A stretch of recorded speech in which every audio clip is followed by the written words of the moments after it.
Le cinquième don mentionné dans cette liste de 1 Corinthiens 12, c'est le don d'opérer des miracles. Et donc il faut dire tout d'abord que tous les chrétiens peuvent voir des miracles dans leur vie et autour d'eux. La nouvelle naissance est elle-même un miracle, et d'ailleurs ce que Dieu fait pour nous chaque jour, notre cœur qui bat, c'est un miracle. Dieu fait des choses miraculeuses. Et c'est important de dire ça parce que nous ne pouvons pas tout appeler don de miracle. Il y a des miracles, ce n'est pas toujours le don des miracles.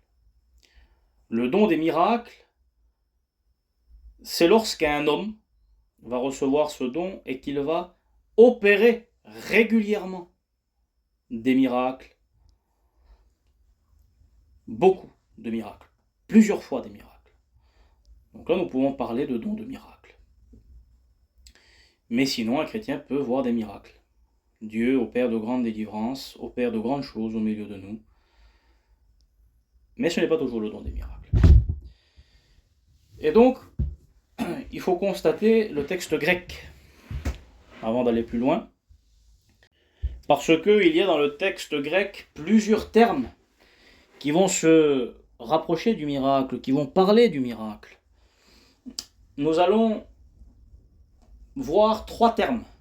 Mais avant tout, il faut dire que ces 3 termes ne parlent pas de 3 dons différents ou de 3 types de miracles particuliers, mais il semblerait plutôt que ces 3 termes vont se compléter. Ce sont 3 termes complémentaires qui vont nous donner une facette différente de ce qui va être opéré. Et nous allons essayer de cerner un peu le sens de ces 3 termes. Alors, premièrement, il y a le terme dunamis. Dunamis, c'est l'acte de puissance en lui-même. C'est l'œuvre miraculeuse en elle-même. Par exemple, lorsque Jésus change l'eau en vin, le changement d'eau en vin, c'est le miracle, c'est le dunamis, c'est la puissance de Dieu, c'est l'acte de puissance qui va faire en sorte que l'eau ne soit plus de l'eau mais du vin. Voilà. Ensuite, nous avons le terme terrasse. Terrasse va avoir l'idée du prodige, c'est-à-dire ce qui va provoquer l'étonnement, la crainte. Donc l'acte de puissance, ce qui provoque la crainte, ce qui provoque l'étonnement, c'est prodigieux, c'est quelque chose d'extraordinaire. Et troisièmement, nous avons le terme séméion. Séméion, c'est le signe. Le signe, le témoignage, la preuve. Séméion.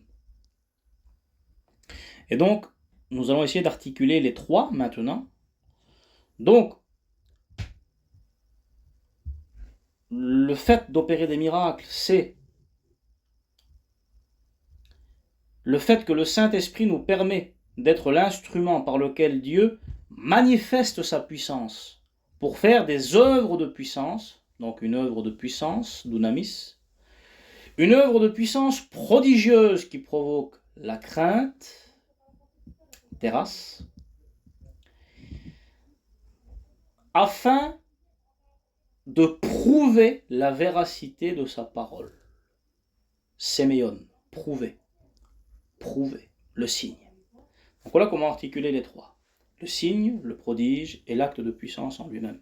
Et ces 3 mots se retrouvent plusieurs fois dans le même contexte. Maintenant, il faut dire que les miracles sont de la publicité divine. Pour attester la prédication de l'évangile, ça nous l'avons dit, et il faut faire une remarque importante. Il ne faut pas oublier que la plupart du temps, lorsque Dieu fait des miracles et des guérisons, c'est par pure bonté, par pure grâce. Et ce n'est pas pour faire plaisir aux hommes qui les produisent, ou parce qu'ils les méritent. Donc Dieu le fait par pure grâce, non pas pour faire plaisir aux hommes qui les méritent, mais il le fait pour prouver, pour rendre témoignage au message qui est annoncé. Et il y a une attitude à avoir lorsque nous recherchons ces dons, ou que nous les pratiquons, un homme a dit avec raison, ce ne sont pas des jouets, mais des outils. Ce n'est pas un jouet que Dieu donne à un enfant pour s'amuser, mais c'est un outil que Dieu va donner à ses serviteurs pour que ses serviteurs travaillent. Donc ne pas rechercher dans un but orgueilleux, ne pas essayer d'avoir ce don par nos mérites, ne pas croire que Dieu opère des miracles parce que nous sommes des gens extraordinaires.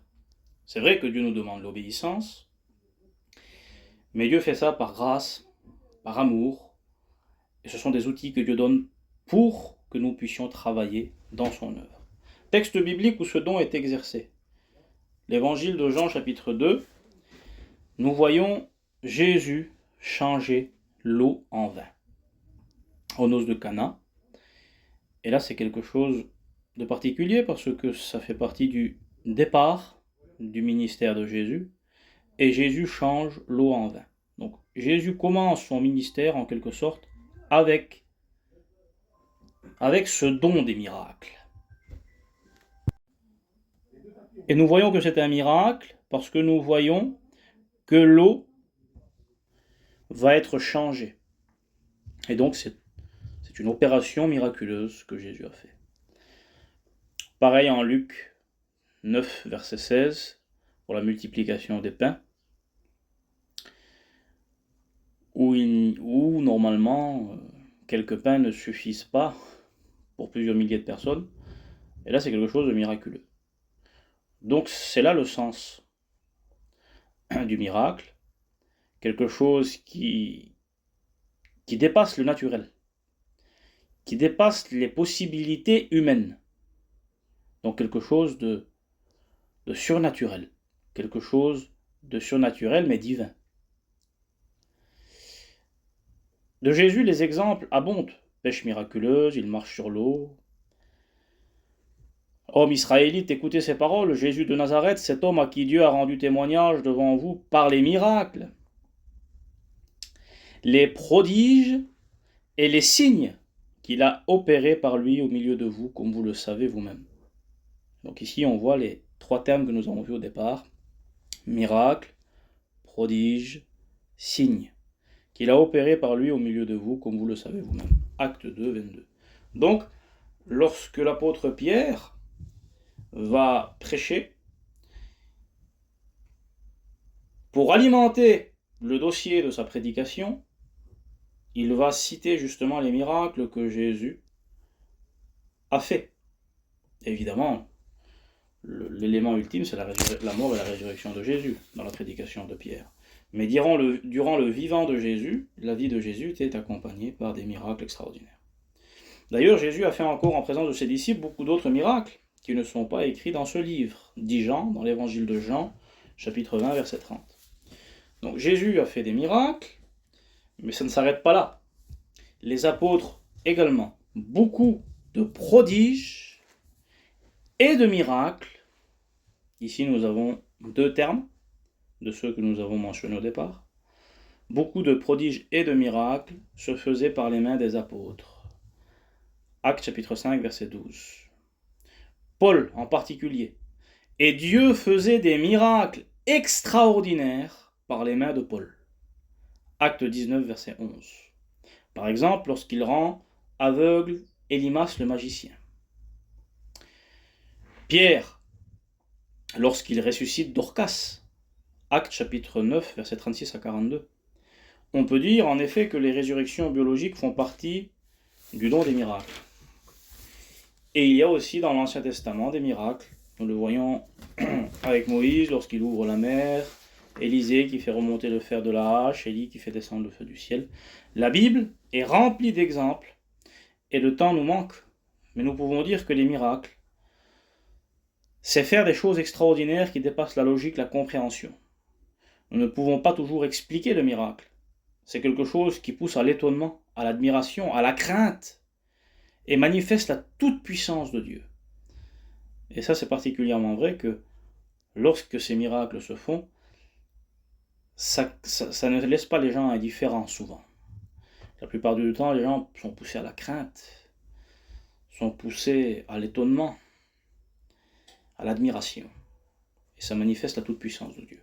Et donc, comme nous allons le voir plus tard, ces dons spirituels que nous sommes en train d'étudier révèlent bien des fois des attributs de Dieu.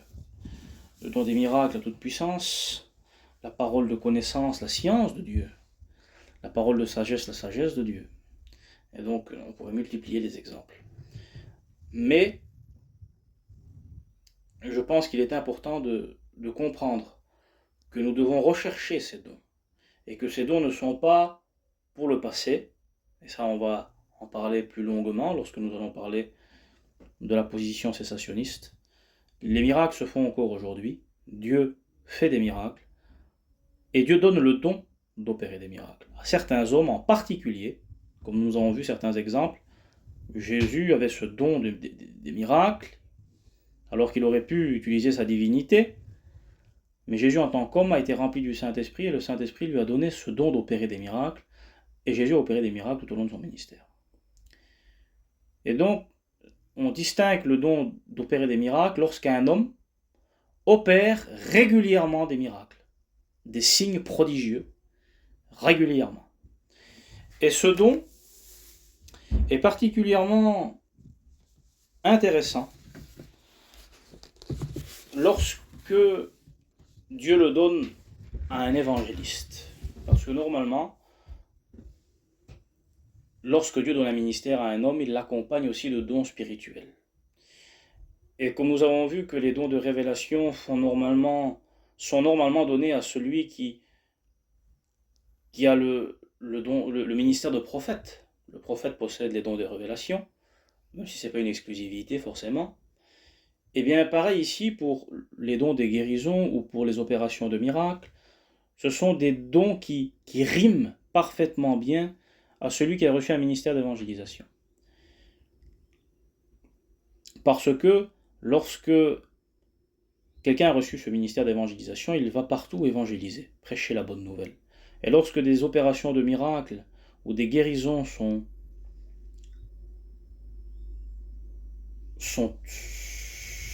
opérées, eh bien ça permet aux gens qui écoutent la parole d'avoir une attention particulière. C'est ce que dit la Bible. Par exemple, lorsque Pierre va faire cette prière, Pierre n'est pas seul, il est avec l'Église, et l'Église tout entière va prier, et lorsque l'Église va prier, il va y avoir cette prière qui va monter au ciel. Seigneur, permets que nous puissions annoncer ta parole en étendant ta main pour qu'il se fasse des guérisons, des miracles et des prodiges par le nom de ton serviteur Jésus. Et donc on voit que la prière des apôtres, c'était « Nous allons prêcher ta parole, accompagne-nous de miracles » afin que ces miracles et ces guérisons rendent témoignage à la parole qui va être annoncée.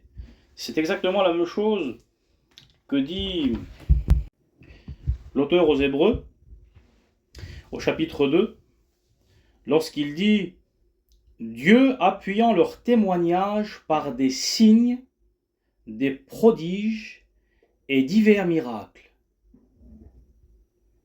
Nous avons la preuve que ce que nous disons est vraiment tiré de la parole de Dieu, et nous voyons en passant encore une fois ces trois termes, signes, prodiges et miracles, et par les dons du Saint-Esprit distribués selon sa volonté. Et enfin, pour terminer, Marc 16 dit exactement la même chose. Et ils s'en allèrent partout, prêcher.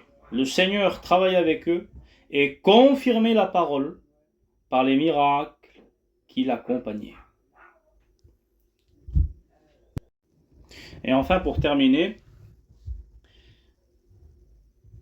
l'apôtre Paul va dire que ce don des miracles va être pour lui en quelque sorte un argument afin de prouver son apostolat, son ministère. Mais là, il faut donner quelques précisions. Premièrement, nous allons lire le texte, 1 Corinthiens 12. Les preuves de mon apostolat ont éclater au milieu de vous par une patience à toute épreuve, par des signes, des prodiges et des miracles. Encore une fois, nous voyons 3 termes, comme nous l'avons vu au début. Et donc oui, Paul va avancer cet argument pour dire oui, je suis bien apôtre, je suis un apôtre et voici une preuve, les miracles, les signes, les prodiges. Mais là, il faut donner, comme je le disais, quelques explications. Premièrement, ce n'est pas la seule preuve que l'apôtre Paul va avancer. Parce que l'apôtre Paul va parler de sa patience dans le même verset. Et je vous invite à lire le contexte, il y a plusieurs autres preuves que Paul va avancer. Donc ça, c'est une première chose. Une deuxième chose, c'est que ici, l'apôtre Paul va parler d'une manière qu'il n'aime pas, dont il n'aime pas habituellement faire usage. Parce qu'il va dire, j'ai été un insensé, vous m'y avez contraint. Et il va parler selon l'homme.